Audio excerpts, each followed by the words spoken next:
देखो देखो, जैसे इसके अंदर ना एस ब्लॉक के अंदर पहले स्टार्टिंग में क्या है, मैं थोड़ा फास्ट कराऊंगा और सिर्फ एनसीईआरटी, क्योंकि केमिकल बॉन्डिंग में मैक्सिमम कवर कर चुके हैं।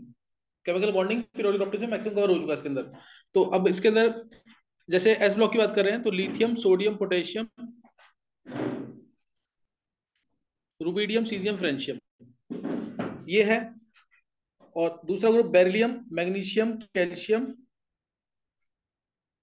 स्ट्रोंशियम, बेरियम, रेडियम, ये आ गया सही ना। लिथियम से लेकर फ्रेंशियम तक, बेरिलियम से लेकर रेडियम तक, ये क्या है, एस ब्लॉक के एलिमेंट्स। यही दो ग्रुप है ना जो एस ब्लॉक में काउंट होते हैं।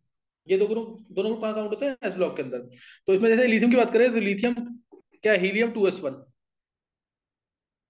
Neon 3s1, argon 4s1, krypton 5s1, xenon 6s1, radon 7s1। तो ये तुम्हें इसके और सेम ऐसे ही इसमें चलेगा, helium 2s2, neon 3s2, argon 4s2, krypton 5s2, xenon 6s2, radon 7s2। तो सारी प्रॉपर्टीज इन दोनों ग्रुप से, जो एटॉमिक रेडियाई है, सॉरी फिजिकल प्रॉपर्टीज जो है वो सारी इन दोनों से रिलेटेड होगी। मैं यहीं पे डिस्कस कर रहा हूँ, ऑलरेडी डिस्कस हो चुकी हैं। मैं एक बार जल्दी से रिकॉल कर रहा हूँ सिर्फ इसकी फिजिकल प्रॉपर्टीज, जैसे atomic radii, ionic energy, electron affinity, electron negativity, ये सारी प्रॉपर्टी डिस्कस कर चुके तुम। इलेक्ट्रोड पोटेंशियल, ये भी मैंने बता दिया तुम्हें केमिकल बॉन्डिंग के अंदर इलेक्ट्रोड पोटेंशियल है। फ्लेम कलरेशन कहाँ बताया है, फ्लेम कलरेशन अभी बताया क्वालिटेटिव एनालिसिस के अंदर, फ्लेम कलरेशन हो चुका है। इसके अलावा एक सॉलिबिलिटी लिक्विड अमोनिया, सही ना, सॉलिबिलिटी इन लिक्विड अमोनिया, वो टॉपिक बहुत इंपॉर्टेंट है, बहुत बार आया हुआ है नीट में भी, मतलब मैक्सिमम जगह आया हुआ है वो, लेकिन अभी तो सिलेबस में नहीं है। तो लेकिन हाँ, उससे रिलेटेड क्वेश्चन कैसे बन सकता है तो बता सकता हूँ उसको। जैसे केमिकल बॉन्डिंग का बना के करते कि ये दे दिया, potassium plus liquid ammonia, coloured colourless, paramagnetic diamagnetic, ऐसे करके क्वेश्चन बन सकता है। और लास्ट ईयर भी ऐसे क्वेश्चंस जो सिलेबस में नहीं थे तुम्हारे नीट के, वो आए थे क्वेश्चंस। किस में आए थे, जो 10 क्वेश्चन चॉइस वाले थे, उसके बाद सिर्फ सुन लेना, बहुत ज्यादा ध्यान मत देना इसमें। तो ये मेरी बात हुई थी वेदांत से, उसने कहा कि sir S block P block ऐसा कहने को तो नहीं था, लेकिन उसके क्वेश्चन डाले हुए थे। तो इस फॉर्म में तुम मना नहीं कर सकते उसको कि हाँ ये एस ब्लॉक का ही कैसे डाल दिया। तो एक बार सुन लेना जरूर सिर्फ। तो अभी जैसे मैं बात कर रहा हूँ lithium, sodium, potassium, rubidium, caesium, francium, तुम्हें दिख रहा है कि अब जैसे इसका ये क्वेश्चन आया, एक बहुत इंपॉर्टेंट क्वेश्चन इसका, वो किसी में भी काउंट कर सकते हो। रुबिडियम का लास्ट इलेक्ट्रॉन के क्वांटम नंबर्स क्या होंगे, रुबिडियम के लास्ट इलेक्ट्रॉन के क्वांटम नंबर्स क्या होंगे। तो तुम्हें अभी कंजर्वेशन रेडी पड़ी है, तुम्हें पता है रुबिडियम एस ब्लॉक का है, तुम्हें सामने दिख रहा है, तो इसमें तुम क्लियर बता दोगे यहाँ पे एन क्या होगा 5, एल क्या होगा 0, एम क्या होगा 0, एस क्या होगा प्लस माइनस हाफ। क्या क्लियर है ये। तो रुबिडियम के लास्ट इलेक्ट्रॉन के क्वांटम नंबर्स ये होंगे, सही ना, रुबिडियम के लास्ट इलेक्ट्रॉन के क्वांटम नंबर्स। तो इससे तुम्हें यहाँ पे पता होना चाहिए। नेक्स्ट जो ग्रुप है, beryllium, magnesium, calcium, strontium, barium, radium, इसमें एस ऑर्बिटल्स फुली फिल्ड है। एस ऑर्बिटल्स क्या है, फुली फिल्ड है। तो एक तो यहाँ से ये आ गया कि इसकी आयनिक एनर्जी वैसे भी ज्यादा होनी चाहिए क्योंकि साइज छोटा है, आयनिक एनर्जी ज्यादा होनी चाहिए, साइज छोटा है इसका। और दूसरा, इलेक्ट्रॉन एफिनिटी जो है वो कम होगी, क्यों, क्योंकि एस ऑर्बिटल्स फुली फिल्ड है, so they can not accept any more electron, तो इसलिए इलेक्ट्रॉन एफिनिटी क्या होगी इनकी, कम होगी। दोनों को कंपेयर करें अगर तो। अदरवाइज नीचे जाने पर अगर मैं बोलूं ग्रुप वन की बात करें, ग्रुप वन की, तो नीचे आने पर साइज क्या होगा, बढ़ेगा, पता है ना, ग्रुप साइज बढ़ता है इसमें। लेकिन इसमें क्वेश्चन ऐसे आता है कि जैसे यहाँ से यहाँ, यहाँ से यहाँ और यहाँ से यहाँ, मान लो साइज इंक्रीज हुआ ए, साइज इंक्रीज हुआ बी, साइज इंक्रीज हुआ सी, क्या होगा, ए बी और सी को ऑर्डर में अरेंज करना है, क्या कहेंगे आंसर, ए बी और सी को ऑर्डर में अरेंज करना है, क्या आंसर आएगा,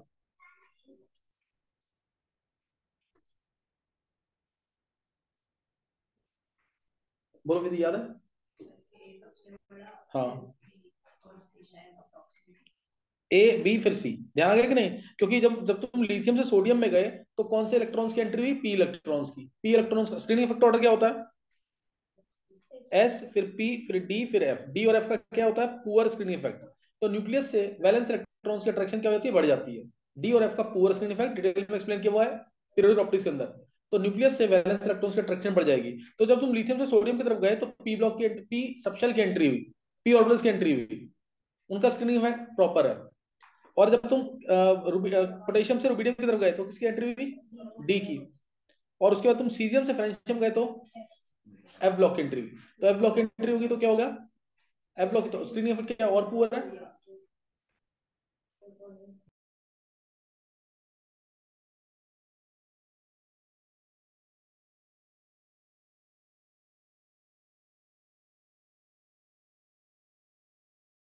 बात में आएगा कि नहीं है। तो ये ध्यान रखना इसके अंदर ए फिर बी फिर सी, ये ऑर्डर आ जाएगा इसका। इसमें डाउट तो नहीं कोई। पहले ए आया, रीजन पी ब्लॉक की एंट्री हुई, स्क्रीन इफेक्ट प्रॉपर। उसके बाद क्या आएगा, बी, क्योंकि डी ब्लॉक की एंट्री हुई, फिर एफ ब्लॉक की एंट्री हुई, तो ए फिर बी फिर सी। तो एसपीडीएफ ये तो तुम्हें पता होना चाहिए यहाँ पे, स्क्रीन इफेक्ट। और रीजन था इसका शेप्स, इनकी शेप्स थी, न्यूक्लियस के पास थे, दो तीन रीजन दिए हुए हैं इसके, वो सब पीरियोडिक प्रॉपर्टीज में बताया हुआ है। तो ये यहाँ पे खत्म हो गया। नेक्स्ट अब इसके अंदर जैसे एक थोड़ा सा आइडिया होना चाहिए साइज का। मैंने तुम्हें कल बताया था कि अगर तुम्हें साइज का आइडिया नहीं है तो कई बार साइज की वैल्यू पूछ सकते हैं।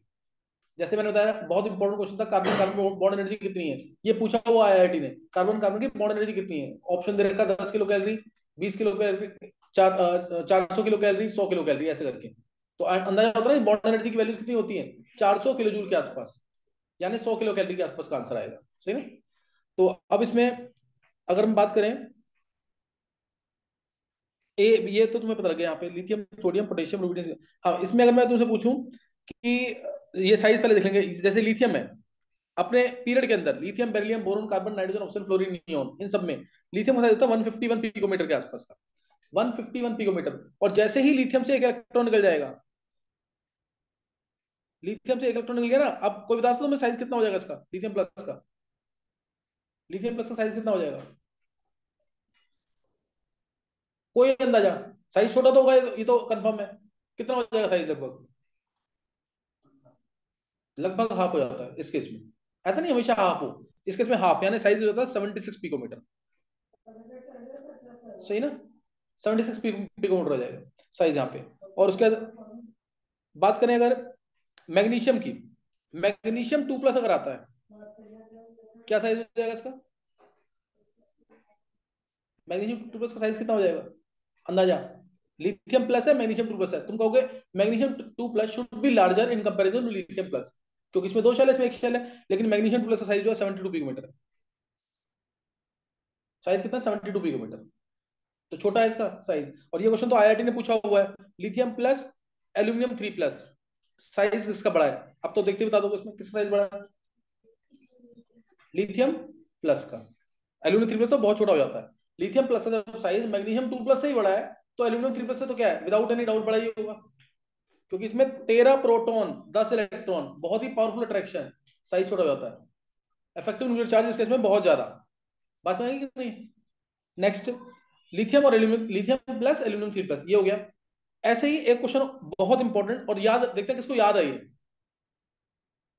F-, Cl-, Br-, I-, और H-, अगर ये 5 है तो साइज का ऑर्डर क्या होगा इन पांचों में। तुम्हें याद होना चाहिए, बहुत इंपॉर्टेंट क्वेश्चन है। F-, Cl-, Br-, I-, H-।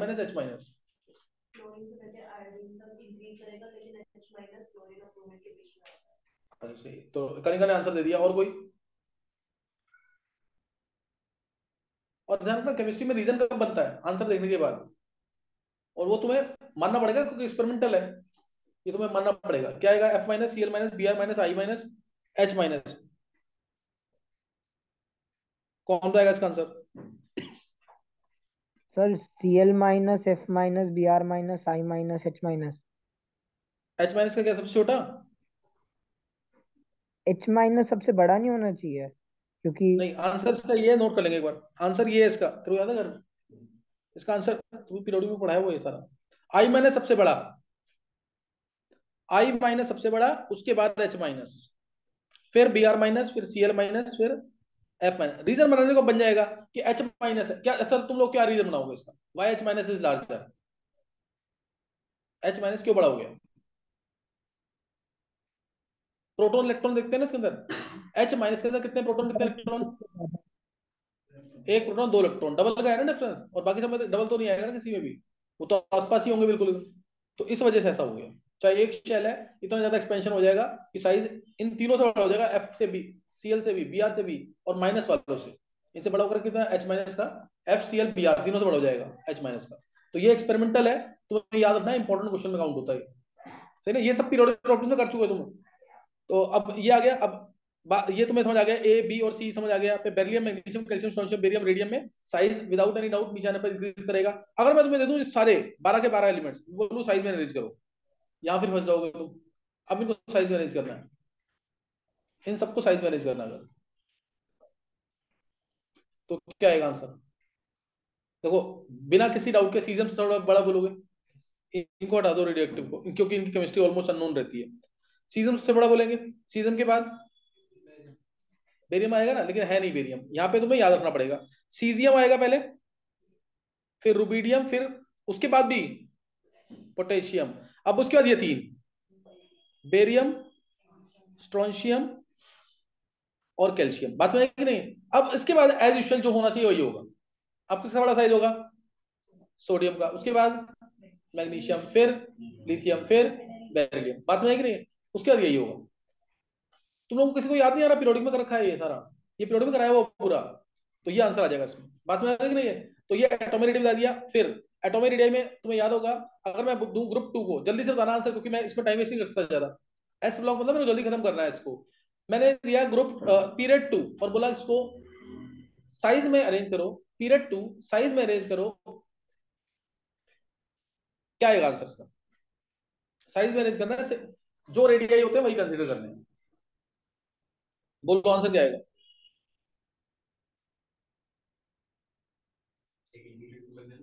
हाँ, second period, lithium beryllium boron carbon nitrogen oxygen fluorine neon, size में अरेंज करना है।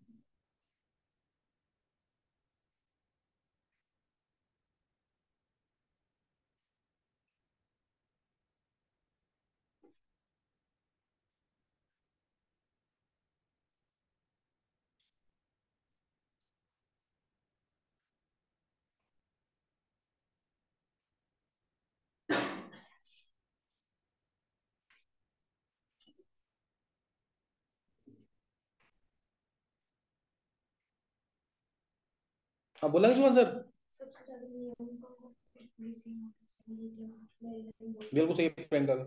सबसे ज्यादा नियॉन का, नियॉन के बाद लिथियम। नियॉन का 160 पिकोमीटर है साइज। रीजन क्या है? हाँ, इसके अंदर सिर्फ रेंडोज रेडियो होता है, क्योंकि कंपाउंड तो फॉर्म करता नहीं है, इसमें कौन सा रेडियो होगा? Only van der Waals radius. इसलिए पहले आएगा नियॉन का 160 पिकोमीटर। 160 मतलब ये अगर बात करें lithium beryllium boron carbon nitrogen oxygen fluorine neon, तो नियॉन का साइज, लिथियम 151 है ना, तो इधर से इधर जाएंगे साइज डिक्रीज होना चाहिए। मतलब फ्लोरीन, जैसे फ्लोरीन है, साइज इसका आता है 70 पिकोमीटर के आसपास, 70 हो जाता है सीधा यहाँ पे। इसकी बात करें 74 पिकोमीटर, 74 पिकोमीटर, और यहां सीधा साइज आता है 160 पिकोमीटर। क्योंकि इसका कौन सा रेडियाई होगा? वेंडरवॉल्स रेडियाई, सही ना? इसका वेंडरवॉल्स रेडियाई, बाकी सबके क्या कंसीडर किया? Covalent radii. तो इससे पहले आएगा 151 पिकोमीटर, सॉरी 160 पिकोमीटर नियॉन, फिर lithium beryllium boron carbon nitrogen oxygen fluorine. ये आ जाएगा answer. Fluorine smallest atom in the whole periodic table, caesium largest atom in the whole periodic table. ये रखना इसके अंदर। अच्छा, इसके बाद नेक्स्ट क्या आ जाएगा? अब जैसे मैंने बोला, अगर सेम स्केल पे मेजर करें तो क्या होगा? जैसे वेंडर, सबके वेंडरवॉल्स रेडियस कंसीडर करो, सबके कोवेलेंट रेडियस कंसीडर करो, तब क्या आंसर आएगा? तब नियॉन लास्ट पे आएगा। तब तो बिना किसी डाउट के नियॉन कहाँ आएगा? लास्ट में, क्योंकि पीरियड में साइज छोटा होता है। पीरियड में साइज छोटा होता है, इसलिए सबसे लास्ट में आएगा। क्या क्लियर है ये? तो ये ध्यान रखना, एटॉमिक रेडियस और एटॉमिक आयनिक रेडियस में सेम ट्रेंड फॉलो होता है। आयनिक रेडियस में सेम ट्रेंड फॉलो होगा, तो ध्यान रखना इस चीज का। आयनिक रेडियस भी ग्रुप में नीचे आने पर इंक्रीज करेगा, पीरियड में जाने पर डिक्रीज करेगा। फिर hydrated radius, hydrated radius lithium plus magnesium 2 plus, या लिथियम प्लस, यही ले लो हाइड्रेट, ये छोड़ दो, उसको भी थोड़ा टफ पड़ जाएगा ये। इसको करो lithium plus sodium plus K plus RB plus C S plus, क्या आएगा? सबसे बड़ा साइज इसका होगा लिथियम प्लस का, पता है ना? साइज छोटा, साइज छोटा, तो ये चारों तरफ से हाईली हाइड्रेट होगा, चारों तरफ से हाईली हाइड्रेट होगा। बहुत सारे वाटर मॉलिक्यूल्स, एंगुलर और वी और बेंड शेप होती है ना, ये क्या करेंगे? चारों तरफ से लिथियम प्लस को क्या कर लेंगे? कवर कर लेंगे। चारों तरफ से लिथियम प्लस को कवर कर लेंगे, क्या होगा? साइज बढ़ जाएगा कि नहीं? एक्वस रेडियाई बहुत बड़ा हो जाएगा इसका, लिथियम प्लस का, मतलब even larger than caesium plus. क्योंकि अब जितना साइज छोटा, ये एक्सपेरिमेंटल है, जितना साइज छोटा होता है उतना पॉजिटिव चार्ज डेंसिटी उस पर ज्यादा होती है, पॉजिटिव चार्ज डेंसिटी उस पर ज्यादा होती है, तो चारों तरफ से वाटर मॉलिक्यूल को सराउंड कर लेता है और ये क्या हो जाता है, फैल जाता है चारों तरफ। इसलिए लिथियम प्लस आयन की सबसे लोएस्ट मोबिलिटी होती है, क्योंकि उसका रेडियाई साइज बहुत बड़ा है ना। Lithium ion has lowest mobility, NCERT का क्वेश्चन है, lithium ion has lowest mobility by, क्या रीजन आएगा इसका? हाँ, lithium ion lowest mobility because of its smaller size, highly hydrated in water, largest radii. Hydrated radius का बहुत बड़ा है, हाइड्रेटेड रेडियाई क्या होगा इसका, बहुत बड़ा होगा इसलिए, है ना। हाइड्रेटेड रेडियाई क्या होगा इसका, बहुत बड़ा होगा।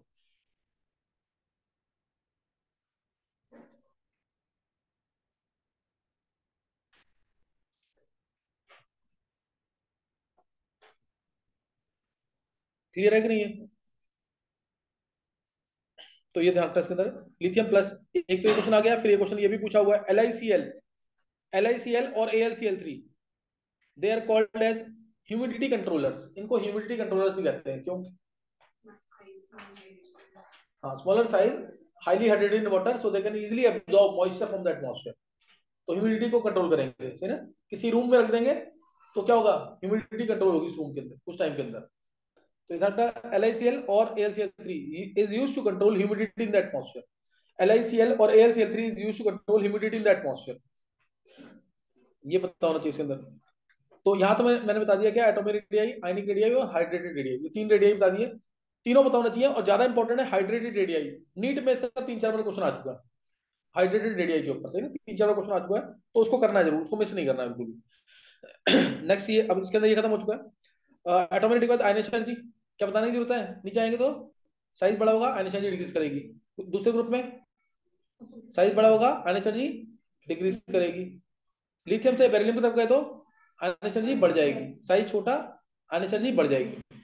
और ज्यादा बढ़ेगी क्यों? एस ऑर्बिटल फुली फिल्ड है, फुली फिल्ड है तो क्या होगा, ज्यादा एनर्जी देनी पड़ेगी इलेक्ट्रॉन को बाहर निकालने के लिए, ज्यादा एनर्जी देनी पड़ेगी इलेक्ट्रॉन को बाहर निकालने के लिए। तो ये पता होना चाहिए इसके अंदर। आयनेशन एनर्जी बता दिया। फिर इसके बाद अगर मैं बात करूं इलेक्ट्रॉन एफिनिटी की, सही ना, इलेक्ट्रॉन एफिनिटी की, lithium, sodium, potassium, rubidium, caesium, beryllium, magnesium, calcium, strontium, barium. बहुत सिंपल सा क्वेश्चन है, देखते हैं किसको याद है पीरियोडिक प्रॉपर्टीज का। मैंने बोला electron affinity of beryllium is positive, negative, can be positive और negative depending upon conditions, positive और negative depending upon conditions, none, या जीरो लिख दो उसको, जीरो। क्या बोलोगे answer, electron affinity of beryllium is? अगर किसी को याद है ढंग से तो तुम आंसर दे सकते हो। पॉजिटिव, नेगेटिव, पॉजिटिव और negative can be any depending upon conditions, या फिर जीरो। तो तुम लोग सब पीरियोडिक प्रॉपर्टी भूल गए हो, तुम विधि कितनी बार सुना चुके हो? फिर ये तो बहुत इजी क्वेश्चन है, पॉजिटिव। और किसी को बोलना, तेरे बोला ना नेगेटिव, एफिनिटी बोला ना। गेन देखो, ध्यान रखना, जो फुली फिल्ड है, जो हाफ फिल्ड है, या S2 वाला केस है, इलेक्ट्रॉन एफिनिटी एक कंसेप्ट है। अगर एनर्जी रिलीज हो रही है तो बोलेंगे पॉजिटिव कंसेप्ट, और इलेक्ट्रॉन गेन एंथैल्पी एनर्जी है, इसके उल्टा होगा। अभी जैसे इस बार IIT मेंस में आया और मैक्सिमम बच्चों ने गलत किया है। गेन एंथैल्पी, अगर मैं तुमसे बोलूं गेन एंथैल्पी, तो गेन एंथैल्पी किसकी ज्यादा है, तो उल्टा हो जाएगा इलेक्ट्रॉन एफिनिटी का। जैसे अभी इसमें इलेक्ट्रॉन एफिनिटी सबसे ज्यादा किसकी है, लिथियम की। मतलब लिथियम एनर्जी रिलीज हुई मान लो -51, लिथियम इलेक्ट्रॉन ऐड हो सकता है, एनर्जी रिलीज होती है इसमें, इनको बोलता है एल्केलाइड आयंस। Na- बनता है, जैसे मैंने बोला Na तो तुम कहोगे यहाँ पे K पॉजिटिव है, Na नेगेटिव है। Na- को एल्केलाइड आयन बोलते हैं, एल्केलाइड आयन, अल्कली का आयन, नेगेटिव है ना तो डी लग जाता है, एल्केलाइड आयन। तो ध्यान रखना Na के अंदर नेगेटिव है, Na नेगेटिव है, यहाँ पे K पॉजिटिव है। तो ये इलेक्ट्रॉन गेन कर सकते हैं, but these elements which are fully filled s orbitals, they can't gain any more electron as they are already stable, ये पहले से स्टेबल है, तो ये इलेक्ट्रॉन गेन नहीं कर सकते। तो इनकी इलेक्ट्रॉन एफिनिटी अगर मैं बोलूंगा तो तुम क्या कहोगे, नेगेटिव है। लेकिन गेन एंथैल्पी क्या है, ये जैसे +48 तो +60, ये ऐसे करके कुछ। और जब भी फुली फिल्ड आएगा ये मैंने वैल्यू थोड़ी गलत, 60 ऐसे कर सकते हो, 60। चलो मैं वैसे बता दूं मैं कि इसमें अगर इलेक्ट्रॉन को डालना है तो एनर्जी देनी पड़ती है, ये प्लस में वैल्यूज होती हैं। और जैसे नॉर्मल केसेस में इलेक्ट्रॉनिटी क्या करती है, नीचे आने पर डिक्रीज, साइज बढ़ा तो इलेक्ट्रॉनिटी डिक्रीज करती है।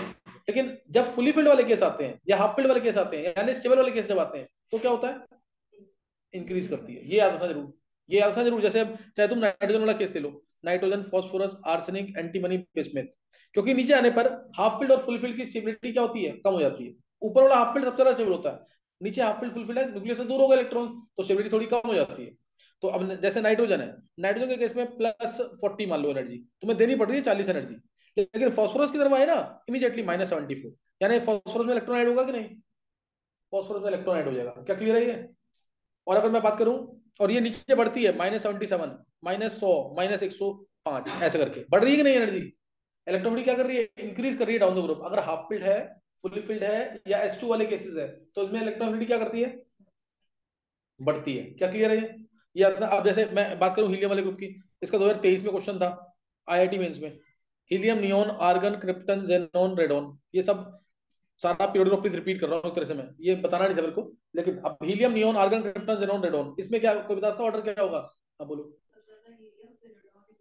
बिल्कुल परफेक्ट आंसर है। मैंने कहा इसमें भी इंक्रीज करेगी ना नीचे आने पर, क्योंकि फुली फिल्ड है, इंक्रीज करेगी। लेकिन हीलियम में तो एस के अंदर इलेक्ट्रॉन को जाना है, एस के न्यूक्लियस के पास है, तो हीलियम की सबसे ज्यादा है, +48 मान लो।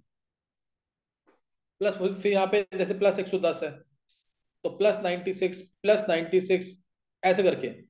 तो नीचे यहाँ पे इलेक्ट्रोनिटी क्या हो रही है, इंक्रीज कर रही है। ऊपर तुम्हें एनर्जी, हीलियम में इलेक्ट्रॉन एक तरह से मतलब ऐसे मान लो 48 एनर्जी थी, ऐड हो गया।